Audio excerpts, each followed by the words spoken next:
पति पत्नी का रिश्ता विश्वास का होता है, जिसकी बराबरी किसी रिश्ते से नहीं की जा सकती। लेकिन प्रेम पाश में फंसी अंशिका कहीं की नहीं रही। तथा कथित प्यार की खातिर उसने अपना तो सुहाग उजाड़ा ही, उसे अपने मासूम बच्चे से भी अलग होकर जेल जाना पड़ा।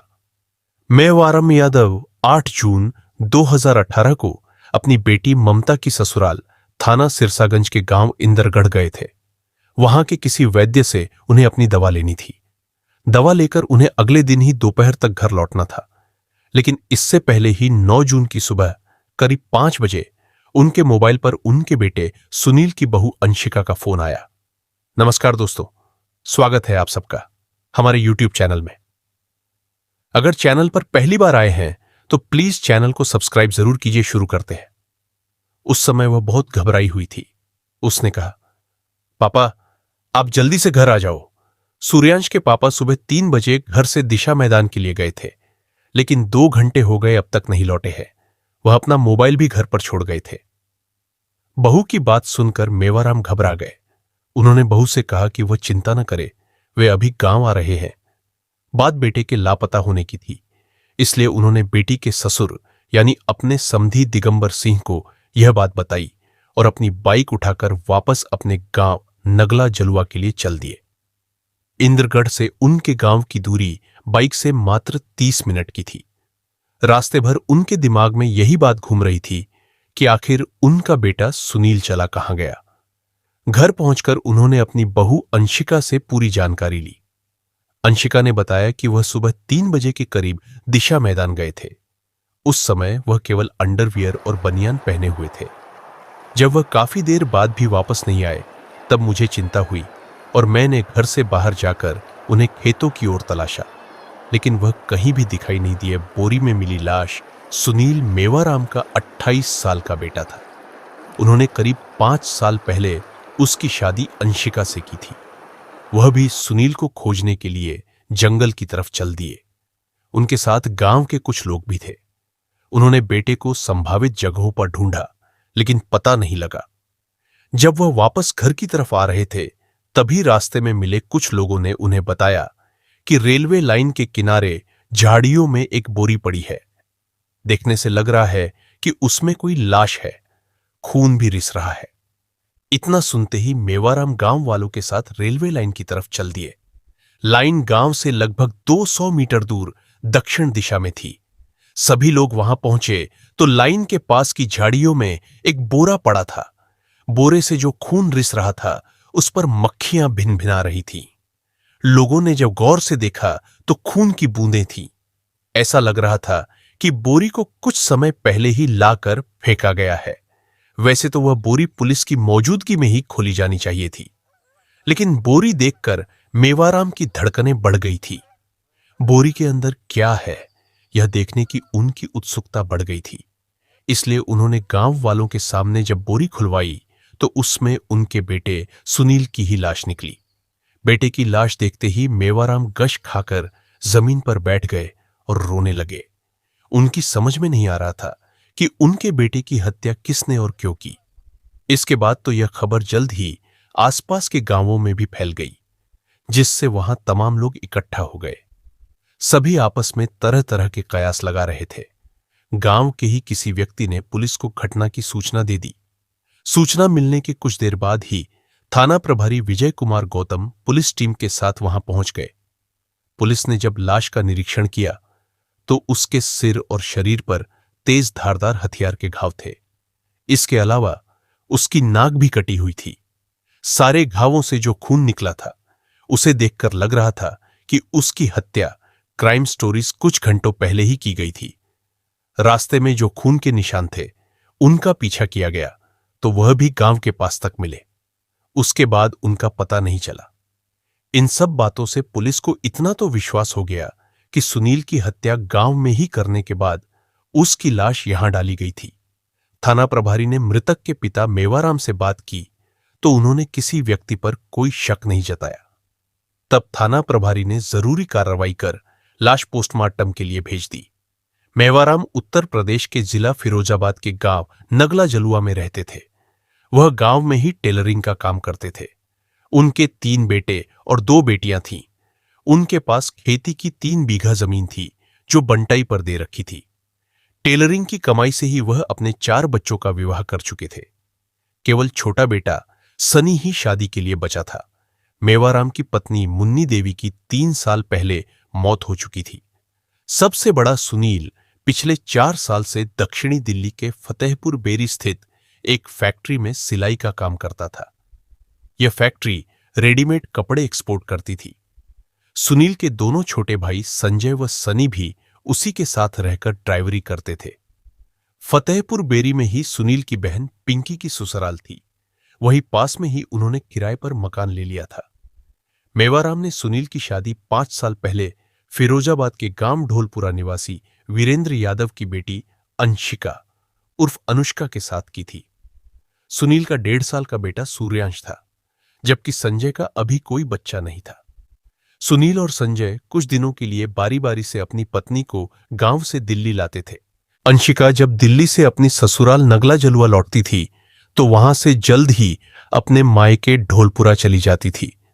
मई 2018 के शुरू में सुनील अंशिका के साथ दिल्ली से अपने गांव आया। कुछ दिन गांव में रहने के बाद वह पत्नी व बेटे सूर्यांश को ढोलपुरा छोड़कर वापस दिल्ली चला गया। उसके बाद 28 मई को दिल्ली से सुनील पत्नी को लेने आया।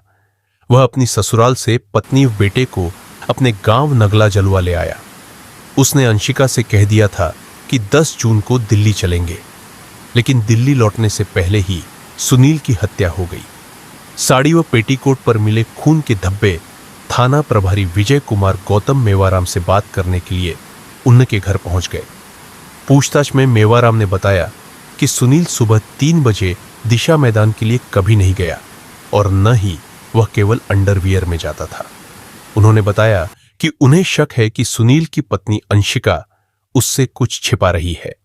इसके बाद थाना प्रभारी ने सुनील के कमरे का निरीक्षण किया तो उन्हें सड़क की ओर के दरवाजे पर खून लगा दिखाई दिया। खून देखकर थाना प्रभारी समझ गए कि सुनील की हत्या इसी घर में करने के बाद उसके क्राइम स्टोरी शव को रेलवे लाइन के पास फेंका गया था। पुलिस ने अंशिका से सुनील की हत्या के बारे में पूछताछ की तो अंशिका ने रट्टू तोते की तरह ससुर को सुनाई कहानी दोहरा दी। थाना प्रभारी ने उससे पूछा कि सुनील नंगे पैर गया था या चप्पलें पहनकर। इस पर वह कोई जवाब नहीं दे सकी।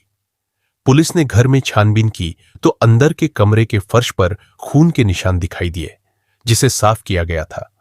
इसके साथ ही उस कमरे के दरवाजे पर भी खून के छींटे साफ दिखाई दे रहे थे, जो सुनील की मर्डर स्टोरी हत्या उसी कमरे में होने की गवाही दे रहे थे। पुलिस को घर में ही अंशिका की साड़ी और पेटीकोट सूखता मिला, जिसे धोने के बाद भी उस पर खून के धब्बे दिख रहे थे।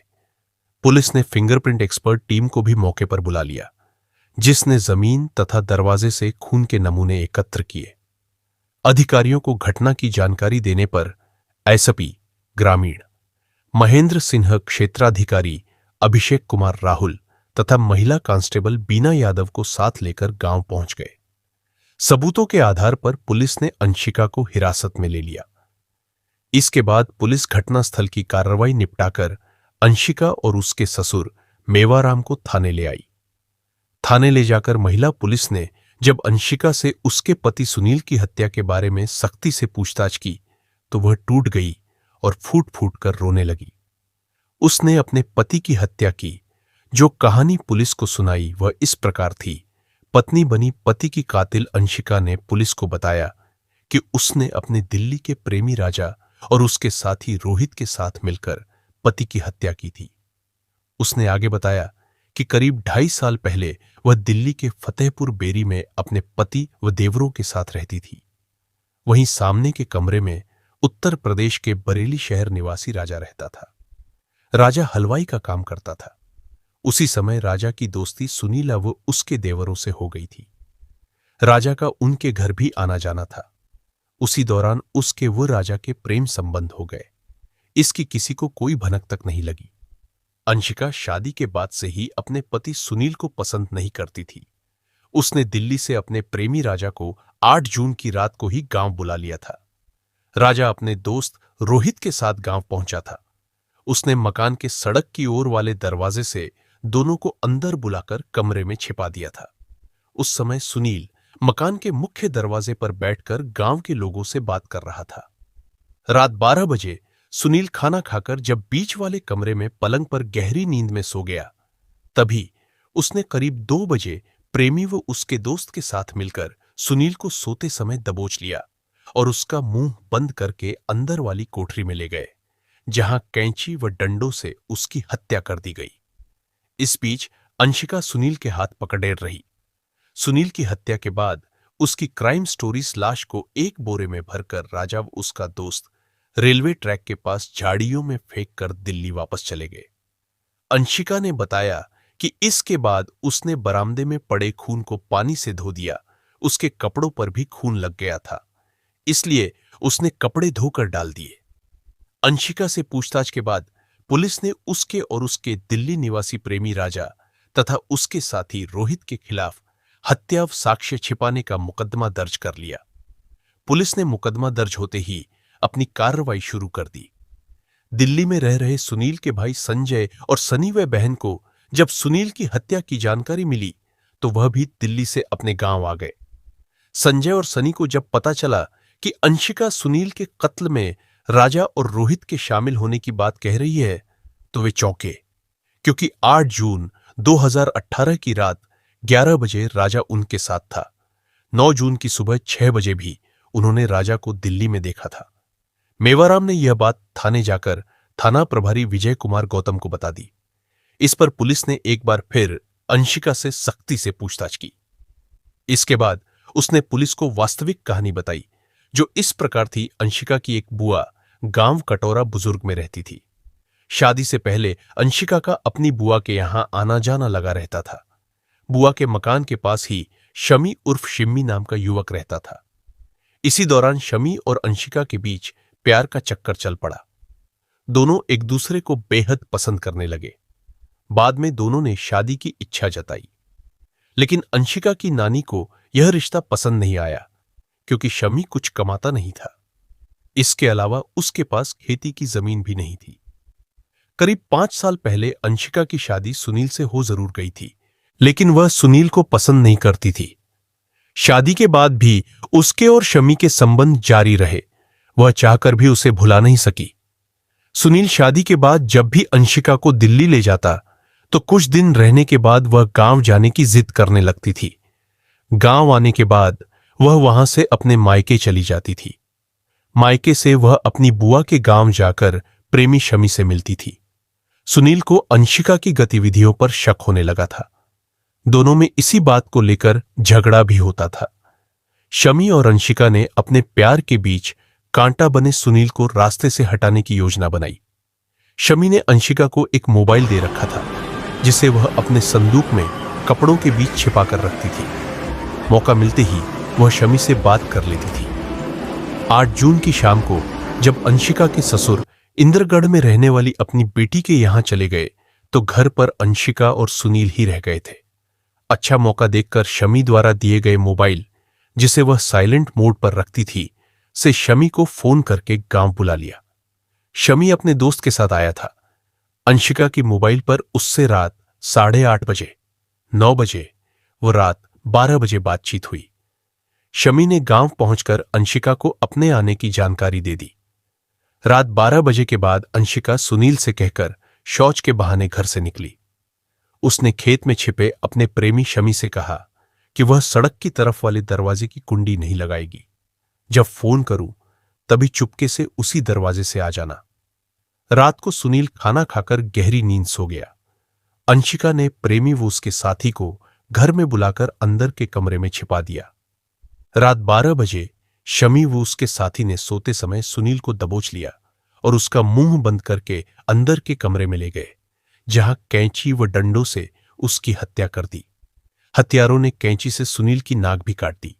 सुनील की हत्या होने की भनक गांव वालों को नहीं लगी।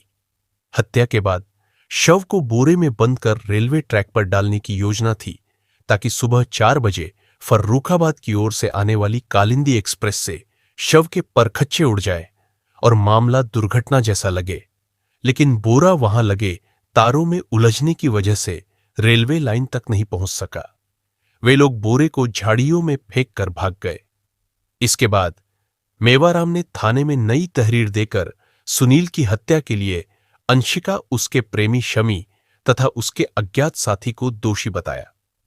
दूसरे दिन पुलिस ने अंशिका को पति क्राइम स्टोरीज की हत्या, साक्ष्य मिटाने के आरोप में जेल भेज दिया। पुलिस ने हत्या के बाद उसके प्रेमी शमी की गिरफ्तारी के लिए उसके गांव व अन्य ठिकानों पर दबिश दी, लेकिन उसका कोई सुराग नहीं मिला। अंततः 18 जून 2018 को शमी ने न्यायालय में सरेंडर कर दिया। न्यायालय द्वारा उसे जेल भेज दिया गया। दूसरे दिन थाना प्रभारी ने जिला जेल पहुंचकर शमी से सुनील की हत्या के बारे में पूछताछ की। शमी पुलिस को गुमराह करता रहा। इसके बाद 24 जून को पुलिस ने शमी को न्यायालय से 4 घंटे के रिमांड पर ले लिया। शमी की निशानदेही पर पुलिस ने हत्या में इस्तेमाल कैंची गांव के बाहर झाड़ियों से बरामद कर ली। पुलिस के अनुसार हत्या के पीछे शमी और अंशिका के अवैध संबंध थे। कथा लिखे जाने तक शमी के साथी की पुलिस तलाश कर रही थी। बेटे की हत्या से व्यथित पिता मेवाराम ने कहा कि अगर बहू को मेरा बेटा पसंद नहीं था तो उसे छोड़ देती, उसकी हत्या करने की क्या जरूरत थी। अंशिका के जेल जाने के बाद उसका अबोध बेटा दिल्ली में अपने चाचाओं के साथ रह रहा था। कथा पुलिस सूत्रों पर आधारित